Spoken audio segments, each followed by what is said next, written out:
or a baby mama calling, or one is a stove, you know, that kind of situation.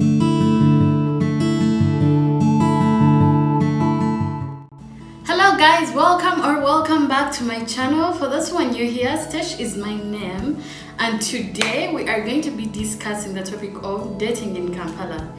So grab your tea, grab your popcorn, and let's dive right in. Best of my experience is only in Kampala, where people are ashamed for online dating, or are even ashamed to say we met on Facebook, we met on Instagram, we met on Tinder, we met on, you know, any app, you know, as long as it's an online app. Mama, the moment you mention that, okay, I met this guy online, now everyone starts looking at you guys like this is not a serious couple. They're not going anywhere, because guess what? These guys met on Facebook. Did you hear? They met on Twitter. Me, I don't believe in those things. Then all of a sudden the person becomes a wet blanket. I don't believe in those things. How dare you say you met online? How do you know they don't have someone else? No. Guys, listen. listen. First of all, the same way you believe in yourself as the sober person on Facebook or the nice person on Instagram, there are nice people out there, right? And lately, there are many factors that have changed the ways in which people used to date. Before, people used to date, they meet in office, they meet at church, they meet through recommendations. Parents get someone that they know, someone's daughter, who suits someone's son, and they talk about it. But guys, lately people are making their own decisions. That's one.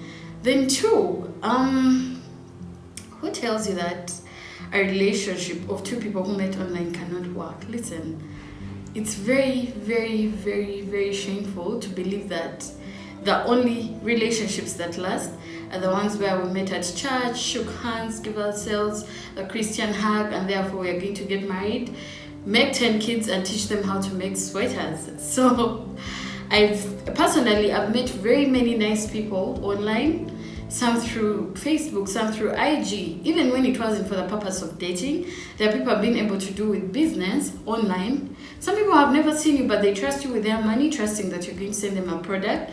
So the same way you would trust someone in business and you send mobile money, what if they don't show? What if it's all a scam, you know? So it's only in Kampala again. I don't know about other countries, but here, when you tell someone I met so-and-so on Tinder, for example, there is this dating app called Tinder, and me personally, I've used it quite a number of times, and I've met nice people. Maybe their intentions were different from mine, but it does not mean that everyone is a man-eater out there, guys. Like, let's normalize online dating. Of course, you have to be careful, lest you get caught. Like, if you get caught, the guy will eat you up, or the chick will scam you, you know, but you have to be careful. Do your due diligence and everything, but do not for any one reason believe that just because it's the narrative going around town, online dating has no success stories. So, guys, we can do better. I mean, and also post-pandemic, people are not meeting face-to-face a lot. So if we can meet online, chat a bit, see where you're at, see where I'm at, and then we get to meet for a real date, what's wrong with that? As long as we're meeting in an open place and someone knows about the fact that you're going to meet this person, I don't see anything wrong with that. But again, that's just me. These are just my opinions. You're free to do whatever feels right. I'm not telling you how to live your life, but guys, online dating is a thing, and it can have success stories depending on who you are dating. Bringing us to our second point, many people tend to believe that abstinence is not a real thing. And I know that this happens in many other countries as well, but in Kampala here, if someone opens up and says, you know what, me, I'm actually waiting till marriage. Hey, wait. So you think you're holier than thou? You think you are Mother Mary? Guys, listen.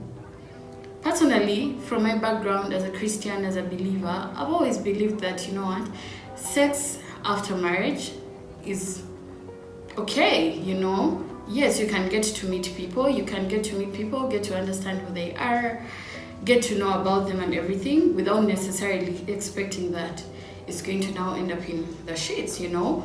And I'm not saying, and I'm not going to judge anyone who is having sex before marriage, and I'm not going to judge anyone who is saying, no, me, I'm willing to wait. At the end of the day, it's your life, it's your beliefs, it's your faith. But guys, let's normalize not judging people for their life decisions, because one, it can save you from so much, and two, let's not pressurize people. Actually, oh, so you're going to meet this guy, you know, are you going to do this, are you going to do that? Listen. Everyone has their own battles to fight, okay? So you cannot be the one that's trying to get someone to do certain things, because when things like, say for example, if they have unprotected sex and they get pregnant, you're not going to babysit for them for a single day in your life, and if you do, you'll be feeling inconvenienced. So again, in Kampala here, many people judge people who are saying, I'm waiting till marriage. Actually, there is a guy who told me that, me, I don't understand those things of I'm waiting till marriage. What if I reach there and, you know, you're not good in bed and everything? You guys. Anyway, at the end of the day, everyone has a choice to make, and it's okay for someone to say I'm waiting till marriage without being demonized, attacked, and made feel small for the decision they have made. Okay? Bringing us to the third point on this topic. Tribalism in Kampala and Uganda is a real thing. I didn't know the extent to which this would go until, of course, you realize that this can actually be your very own parent telling you, I don't expect you to marry someone outside our tribe because those people have A, B, C, and D, or their culture is very different, or they're going to make you kneel, you know. People are always telling others. Say, for example, if you're from the West, yeah, and you're going to marry someone from the Central, someone can literally tell you, go ahead, do not marry that guy. He's going to make you kneel. He's going to treat you like, you know, a maid. You're going to be working so hard. Again, you guys, every relationship has its dynamic, irrespective of tribe, irrespective of family background and everything. Love is a universal language. So you cannot be out here campaigning other people's relationships until they are going to make you kneel. So what? If that's how I want to serve my man, I'm going to kneel down. What does that change? And if for us, our relationship has a very different dynamic, whereby we treat each other like, you know, best friends and everything, that's also okay. Let's not put these ideas in people's heads, scaring them until you're going to reach there because he's this tribe, he's going to be rude, he's going to be loud. Let everyone make their own mistakes. Let people experience life for themselves. Let people have the chance to experience the other person without coming with a tribal bias of, they're going to make you kneel, you're going to eat buds, you're going to do this. You guys, those things are not nice. They're really not nice. Okay? Bringing us to point number 4. People in Kampala rarely disclose their parental status. They wait for you to discover, either through some sort of evidence or a baby mama calling or one amidze stove, you know, that kind of situation. And I don't know why we are ashamed of some of these things. Yes, I'm very well aware that some of these things could have happened. Say, for example, conceiving a child could have happened in the earlier stages of someone's life. And I understand that the people who are usually seeking to date these people end up demonizing them for the fact that maybe they don't have the other parent in their child's life. So they look at it like, oh, so you were out there hoeing around when you got this child. Okay, so tell me the story. What happened? Even when someone is not yet ready to tell that story, which is a bit, you know, but I think it's quite respectful. And I also don't believe that there is anything wrong with having a child. Be proud of that fact so that this person knows what they are signing up for. But mama, you end up finding out 10 years later the child is already walking and talking. Meanwhile, you've been with this person for how long, you know? A child is a blessing, so I think people should welcome that fact. And one, for the people who are dating these people with children, stop demonizing them for having children, because a child is a very good thing, a child is a blessing. And also for the people that have children, I think when you present your truth with confidence, you leave it up to the other person to either take it or leave it, and not everyone is your cup of tea, and that's fine. Okay, so again, people in Kampala, we can do better. We can do better when it comes to saying it's okay that you have a child and I would like to get to know you as a person. And maybe eventually I would like to get to know the child. No one has told you you're going to become someone's step parent, so do not fancy yourself like that. Just chill a bit, get to know this person, because you can literally miss out on a good thing just because someone has a child. Okay, so let's do better. Bringing us to point number 5 on this topic. Many of us tend to believe that dates, especially in Kampala, I know Kampala people, we tend to believe that all dates are food-based dates, like you have to go and eat and that's the end of it. You guys, there's so many activities that can surround a date. You can still eat because food is babe, food is very important. So I will not say you cannot eat. But what I'm trying to say is you can go to the museum, right? You can go for a concert. You can even go to church, you know. You can go bowling, you can go for a cricket game if you know how to play cricket. You can go for a basketball game, you can do something. You can go for a dance class, you know. You can go for band. I know that Sheraton usually has band on Fridays, you know. You guys, I know food is very important, but there are many other activities that can help someone let loose and show you who they really are, apart from just sitting down and eating. Okay, so guys, let's normalize that it's okay to have dates elsewhere. That's just not a restaurant. And also, I don't know why most men believe that dates are a waste of money. I don't know who told them that, because I believe that at a date, the reason as to why you're even trying to date is to get to know someone and see if they are actually someone that's good for you and if you are good for them, you know, to see compatibility and everything. But even when people get into relationships, they can tell you that I last went to a restaurant on a friend's birthday, or I last went to a restaurant for a bridal shower. You guys, relationships are work, and if half of the time you're in the house looking at each other, you don't get dressed up for each other, you don't go to do anything for each other, apart from mama naka fumba, you know, this is the kameza money, go and buy fish. Then where is the spice in all this, you know? And then also for the girls, it's okay to take your man out. It's okay to take him out. If he takes you this time, you can take him next time.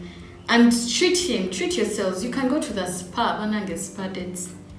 You guys, let's normalize spa dates, because you come out feeling so good and you're ready to start the week, you're ready to feel good and pampered, you know? So, you guys, there are many other things that can be done outside eating on a date. Do some research, check the internet. Picnics are everywhere. You cannot just say, I'm going to go to Cafe Java's every time I'm taking a girl on a date. Do something different, challenge yourself, and then also you get to see the different side of the other person when they're not just sitting. Because when we are sitting, how will you know how social I am? How will you know how sporty I am? You won't know these things. So we can do better, definitely. Bringing me to the last point of this topic. You guys, dating in Kampala as a plus-size person is an uphill task. Where? That's why all these streets have too much dust.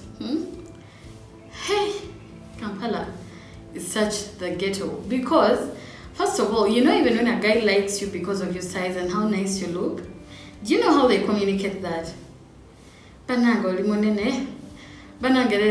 They start talking about your body, they start talking about your size, they start talking about certain features of your body. First of all, can we stop that? Can we stop that? Because how am I supposed to believe that you like me, yet every single time you see me, you're talking about a feature of my body, you're talking about my size, you're talking about what I look like, you're not even complimenting me, but you expect that I'm supposed to pick the message that you like me because you're always talking about my body. You guys, Kampala people, we should stop talking about people's sizes as a greeting. Go geze, go cause it. Leave people alone, okay? If you don't like them like that, go. You guys, stop this stuff of talking about people's body sizes, people's body shapes. Choose your battle and run with it, okay? So, Kampala people, Kampala guys, Kampala men, if you feel that for any reason you cannot date a plus-size person because you're not man enough to hold them and stuff like that, do not even think about talking about it. That's one. And also, just because someone is plus size does not mean they are unhealthy or they eat too much. Huh? Some of us are born beautifully like this. As you can see, it's a whole package plus, you know. And even for the thin people, it's not like they eat little. They eat just what's enough for their bodies. So let's stop body shaming people until they're short, until they're too tall. If you cannot handle someone's beauty, leave them alone, okay? You guys, Kampala people, this is a call, please, and a plea. Let us stop body shaming people. If you want to date someone, compliment them, love their beauty for who they are. Encourage them if you think that they can do better and get healthy. But shut up about their body size, shut up about their height, and whichever features don't work for you. Because you're not perfect either, okay? This is a warning. If anyone ever says anything, okay, you're too this, I will toss you out the window and I'll block your ass. Yes, that's my last point, and I want you to hear it straight. That's it for today's video, guys. Thank you so much for sitting through my rants about dating in Kampala. It has its good sides, and I'm not saying it has bad sides only, but we shall be able to have another video for that. Other than that, don't forget to like, share, comment, and subscribe. And don't forget to be your best, do your best, and God will do the absolute rest. I love you so much, and bye.